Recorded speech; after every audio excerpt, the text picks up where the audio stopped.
see you this morning. I hope you're doing well. No, it's really, really shy. Please, you know me now. Are you doing great? Yes, thank you so much.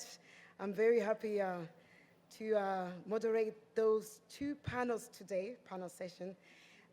Today, I'm delighted to moderate this fireside chat between two key figures in the pursuit of free movement of capital. Both are working tirelessly to optimize cross-border payment, digitalize intra-African trade, and eliminate trade barriers. Please help me to welcome on stage His Excellency, Mr. Wamkele Mene, the first Secretary General of the African Continental Trade, and Professor Oramah, the President and Chairman of Afrexim Bank. Excuse me.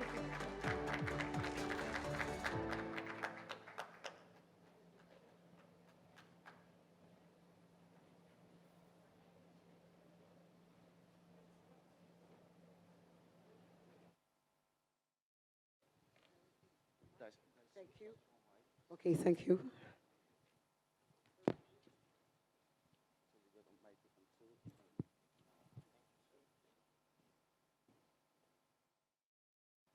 Okay, we will start now.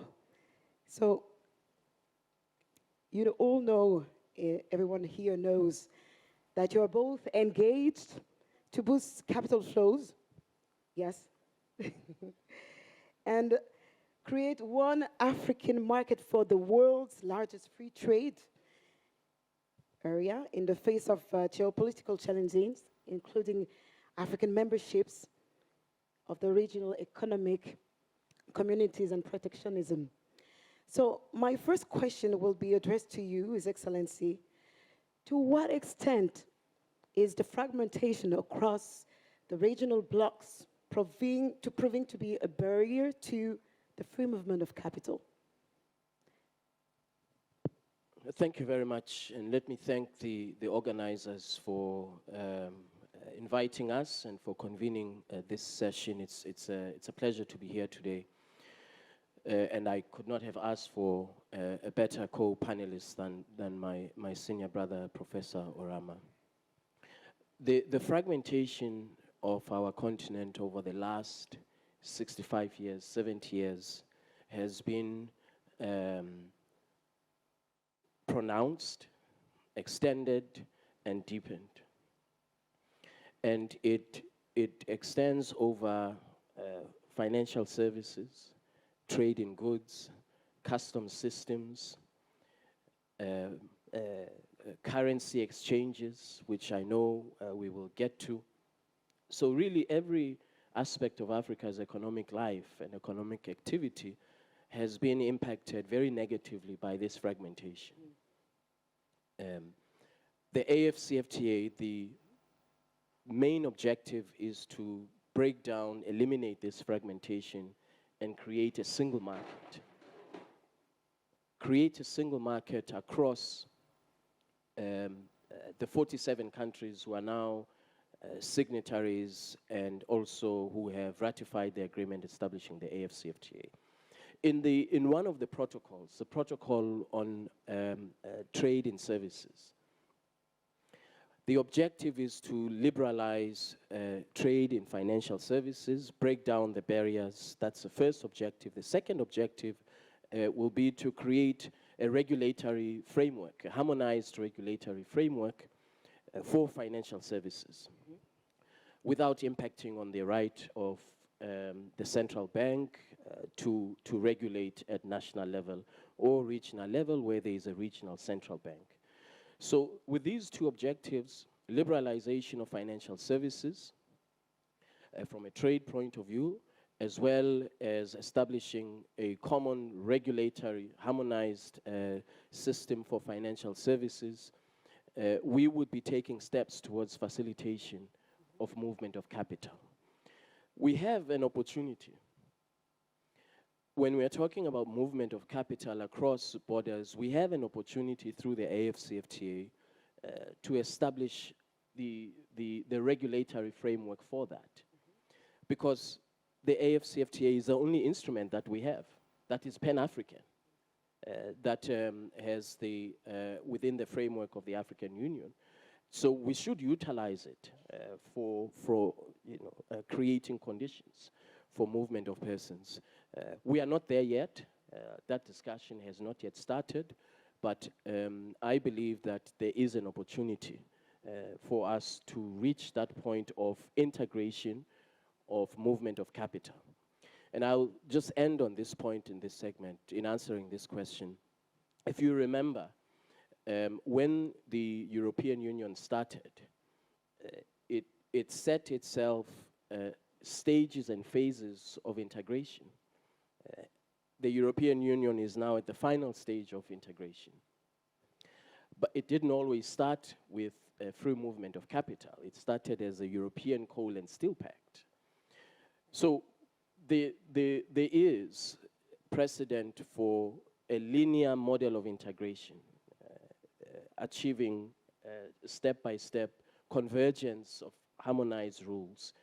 And I believe that where we are in the AFCFTA, we have a very unique opportunity to accelerate that integration and create conditions for movement of capital.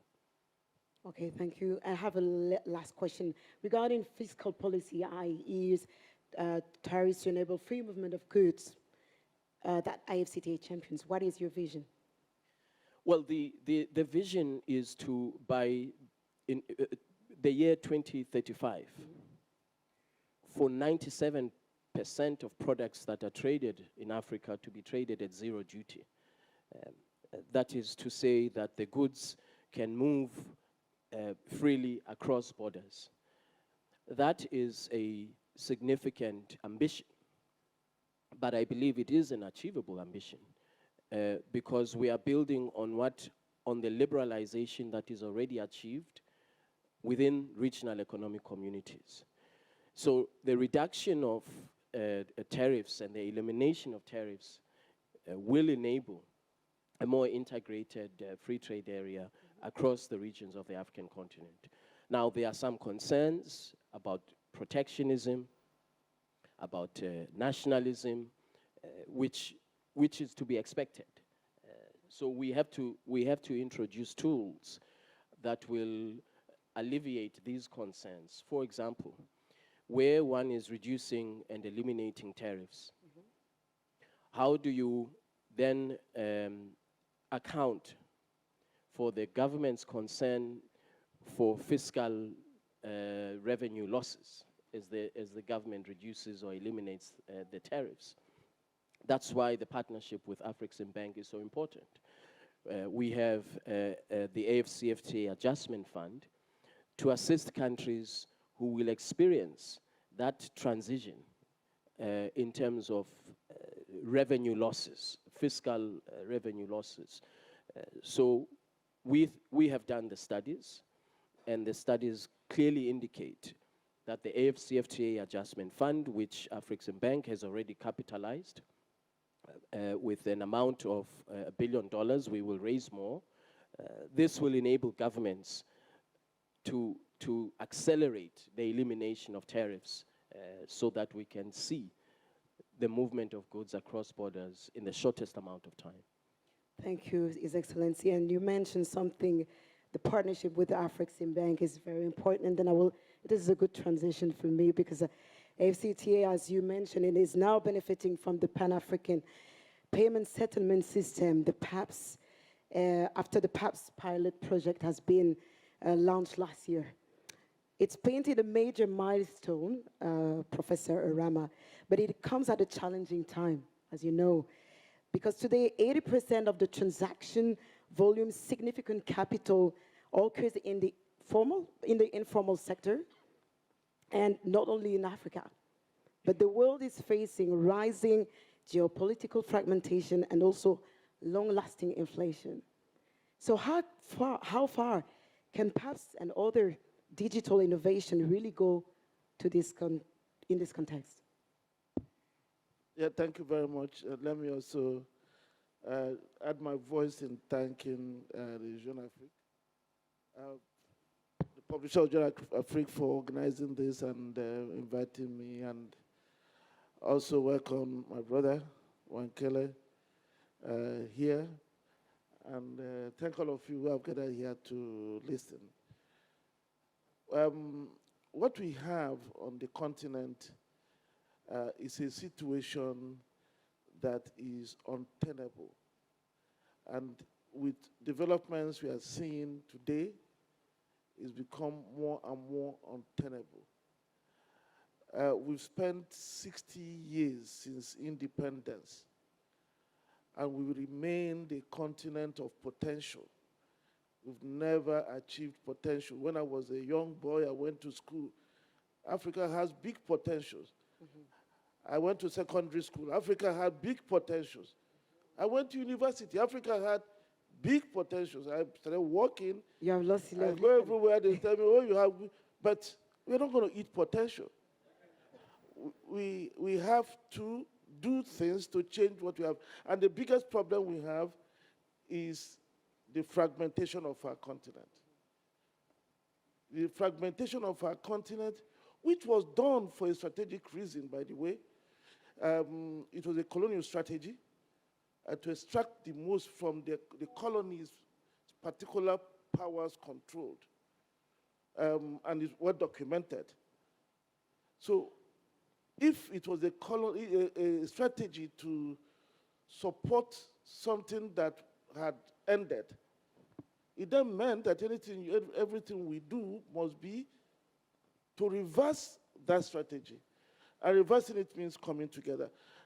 And we have about 87,000 kilometers of borders on the continent, 110 borders, 55 countries, 42 currencies. If you want to make payment for goods bought from just across the border, it has to go elsewhere, and before it is changed two times. Actually, you take your currency, buy a foreign currency, then that foreign currency is used to buy the other currency. At the end of the day, we spend annually $5 billion just because we want to make a payment across the border. And as I said, because of the fact that we have these fragmentations, we do not even know those who operate across the border. The only people who know them are the informal traders. So the informal traders know, so they go around, they take a few $1,000 across the border, buy goods, and come back. But the formal traders that will make the trade grow only know people, they know about the Chinese traders, they know about people in Europe, America, but they know nothing about those across the border. So what PAPS does is to begin to change this, is to integrate these 42 currencies, 42 payment systems, to bring them into one. It makes it possible for us to domesticate all our payments in Africa. So if I want to buy something, I'm here in Cote d'Ivoire, I want to buy something in Ghana, I will buy it, I will pay the Ghanaian cedi from here. So that means I will use the CFA franc to pay for it. And then the Ghanaians will get the Ghana cedi. So what it then means is that we are going to boost our trade. We're going to begin to document trade, because the informal traders that used to take a few dollars across the border can make those payments on his or her mobile phone. So if you do that, you then begin to document the trade. This will also make it then possible for export trading companies to emerge.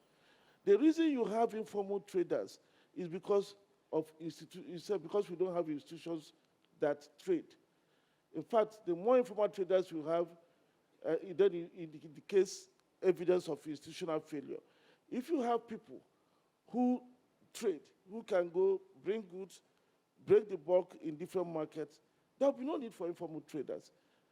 And if we have mechanisms for those to make payments in a seamless manner without being constrained by shortages of foreign currency, then you are going to eliminate informal traders and begin, not eliminate them, you are going to formalize them more. You are going to make your trade more organized, and then the governments will begin to benefit from that, from the data they're able to generate, and also from the revenues they're able to generate.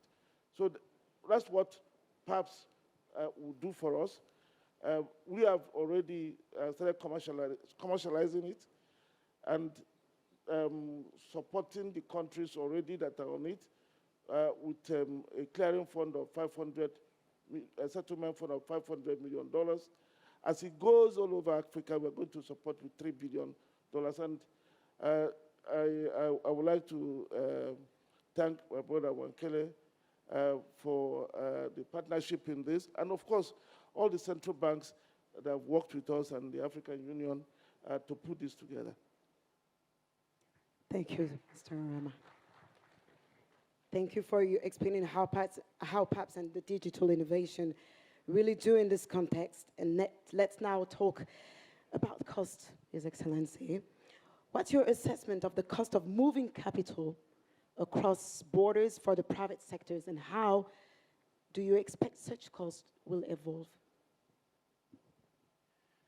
Well, the cost is high, and the reason it's high is, again, the fragmentation that exists, which we have identified, the barriers that continue to exist, but which, through the AFCFTA, we want to eliminate. And I will give you just one or two examples. In the year 2019, Africa's transactions on SWIFT were $19.5 billion, 2019 alone. The cost, when Professor Oramah talks about PAPS, the cost of currency convertibility, PAPS estimates it to be at $5 billion annually. That means that the competitiveness of our small, medium enterprises is constrained because of this high cost of being able to trade, this high cost of moving capital across our borders. I had a conversation with the CEO of a regional bank in East Africa. He has a branch in Gisenyi, in Rwanda. He has another branch in just down the road, 15, 20 kilometers in Goma, in the DRC. The transactions every month are between $65 and $70 million worth of trade.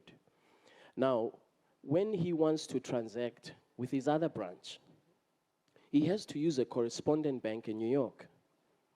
So not only is it required to retain a minimum amount for settlement with that correspondent bank in New York annually, going close to $200 million a year, but also it takes 2 to 3 days before the transaction reaches his branch from Gisenyi to Goma. So 2 or 3 days, the money is sitting with a correspondent bank in New York. This is a significant constraint to boosting intra-Africa trade. It is also costly for the movement of capital. I am sure there are other examples that we can think of. So we have to devise sophisticated tools for enabling capital to move across our borders. PAPS is a step in the right direction. The second step that we have to take to address this challenge is to establish the regulatory framework for that to happen. And again, here, the AFCFTA is offering us an opportunity because it is the only legal instrument that is Pan-African that has full and complete legal effect amongst the 47 countries that have ratified it. We were having a discussion with the CEO of the Stock Exchange of Nigeria just before we came about exactly this issue. How do we make sure that we use the AFCFTA for harmonization of the capital markets, of financial services, without taking over the role of the national regulator, which will always be there.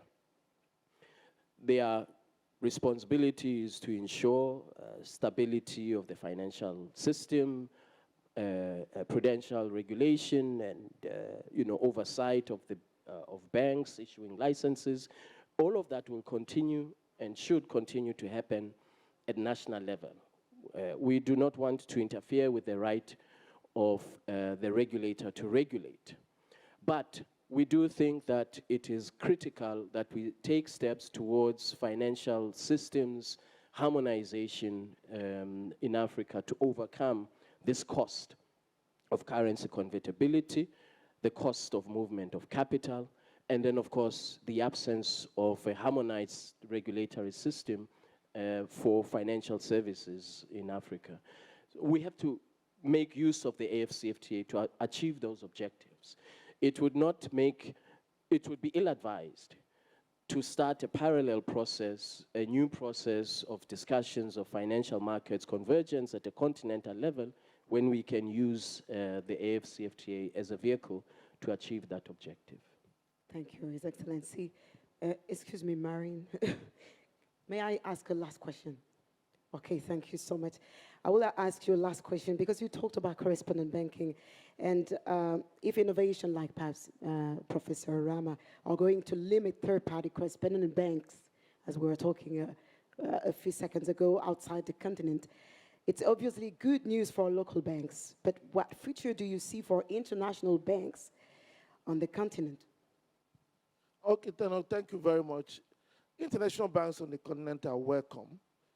But at Afrexim Bank, we think that African banks should take the lead on Africa because the American banks are owned by Americans. European banks are owned by Europeans. Chinese banks are owned by Chinese. Indian banks are owned by Indians. Mm-hmm. It's only in Africa that the banks who lead us are owned by others. So what we need to do is that we should control our capital. We should welcome foreign banks, but we saw what happened with COVID. When the COVID-19 came, all the, different countries that used to send money to Africa all had restrictions. So we didn't have anywhere to go to. And that was why Afrexim Bank had to put up $2 billion to buy vaccines.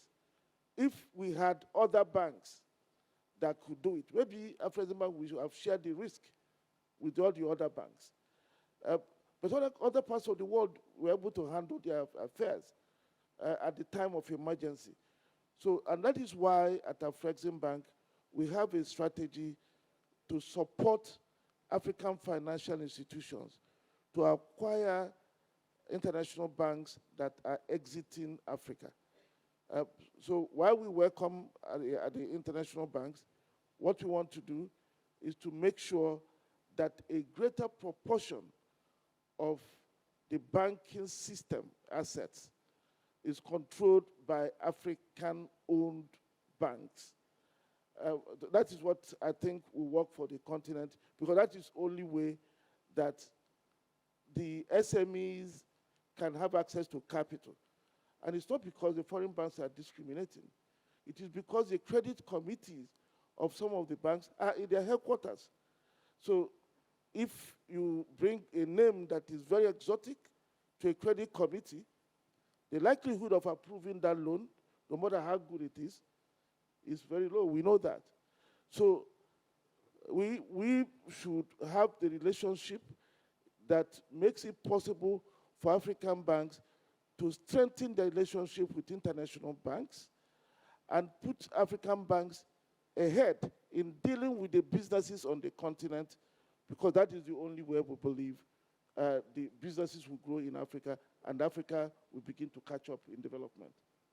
Thank you very much, Professor Oramah. Thank you very much, His Excellency, Mr. Wamkele Mene. I really appreciate it. Started this conversation with you, which set the scene for the next panel session. We are a bit late, but let's do maybe quickly. I don't know if we can do a picture quickly, and then I will welcome the other panelists on stage.